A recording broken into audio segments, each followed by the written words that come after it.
Hi folks. Recently between the nations of South Korea and Japan, in the Sea of Japan, there's been some disagreement taking place, shall we call it, over the islands of Takeshima, as they're called in Japan, and Dokdo, as they're called in South Korea, currently occupied by the South Koreans. Well, the Prime Minister of Japan says to the President of South Korea, how about we take this issue to the International Court? And the President of South Korea says, no, there's no need to take it to an international court because we occupy the islands and they're our islands. So the Prime Minister of Japan sends the President a letter. The letter gets to him and he refuses to accept it, saying, send it back across the Sea of Japan to Tokyo. We're not accepting it. So an envoy takes it to the Japanese Prime Minister and he refuses to take the letter back. It belongs to South Korea. So now we have this letter here, kids. A letter without a country. But you know something? It was an insult. How do you not accept the letter from another head of state? Two legitimate heads of state here we have here. Two countries that have mutual interests we have here. And one's refusing to accept communication from another. That is terrible. That is an insult. The worst of enemies accept communications between one another when it comes to heads of state. If the idiot in North Korea sent a letter to the president in South Korea, he'd accept that now, wouldn't he? If the thugs in Beijing sent a letter to South Korea, he'd read that now, would he not? But an ally, a friend, where they both enjoy a mutually benefit relationship, he refuses to open the letter, to accept the letter, and it did not stop there. The Japanese in Tokyo are placing calls to the South Korean embassy in Tokyo, and the South Koreans refuse to answer the phone. Hello? We're not answering that phone. What are you, nuts? It's only those Japanese. Forget about it. You're stupid. You're behaving stupid. This is an ally. And you know, I've got to compliment the Prime Minister of Japan for keeping emotion out of it and trying to keep this issue low-key and diffuse the emotion that has been placed into it by the South Korean leadership. Now we talk about these islands as to who really owns the islands, right?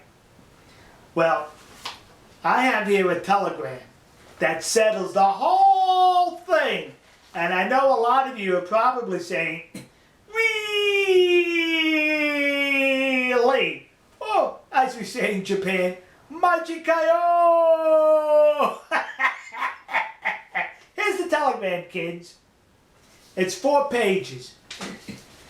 Shu brought this to my attention. It appeared on a Japanese website, I think a blog. When I looked at it and I read it, I became very curious about the origins of this letter and as to why the person who posted it, how did he even know this existed? This is a telegram from Douglas MacArthur. That's right, the nephew of General Douglas MacArthur, who was a diplomat in Japan, and he sends this telegram in 1960 to the U.S. State Department. Now, before I get into this telegram, I was curious about this because, as we know, on the internet, forgery is rather easy. So I sent this telegram to Washington, D.C., the National Archives. And an archivist in the National Archives, let me explain to you the National Archives. It's the it's the depository of almost all written documentation in these here United States by the government.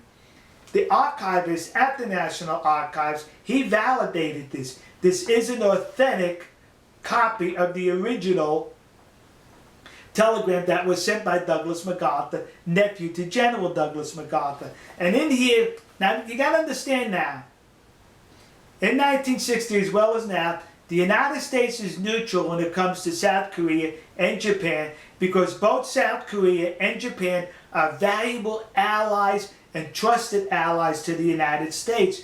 And we also see that they're mutually beneficial to one another. So we try not to take issues in the government, our government, tries not to take issues, but tries to diffuse it. However, Douglas MacArthur in this telegram points out Takashima and the Sea of Japan belongs to the Japanese, and our government, the United States, should have pressured the South Koreans to get off those islands and give it back to the Japanese.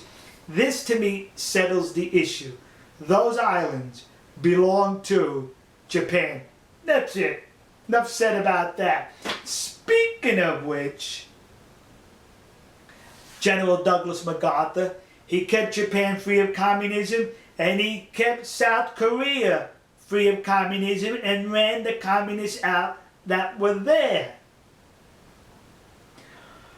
Well, there's a statue of General MacArthur in Incheon, South Korea that was paid for by the citizens, I think in 1957. Beautiful statue and a beautiful park. Well, in 2005, 4,000 South Koreans demonstrated there because they wanted that statue to be torn down. Take down General Douglas MacArthur. The nerve of him keeping us communists free. Well, I said that, but that's what I interpret the anti-Douglas MacArthur rant to be. But guess what? 7 years ago they did that. They're coming back today. They're planning demonstrations to take that statue down up and through September. Now, it's not all South Koreans. It's just a handful, a small number of morons in South Korea that are not grateful for the fact that the United States kept them free from communism. And now, to you South Koreans, either in South Korea or the United States, who are littering my country with comfort woman plaques that are critical of Japan, this is what you should do. Instead of placing those plaques throughout the country, because the comfort woman issue, had nothing to do with the United States.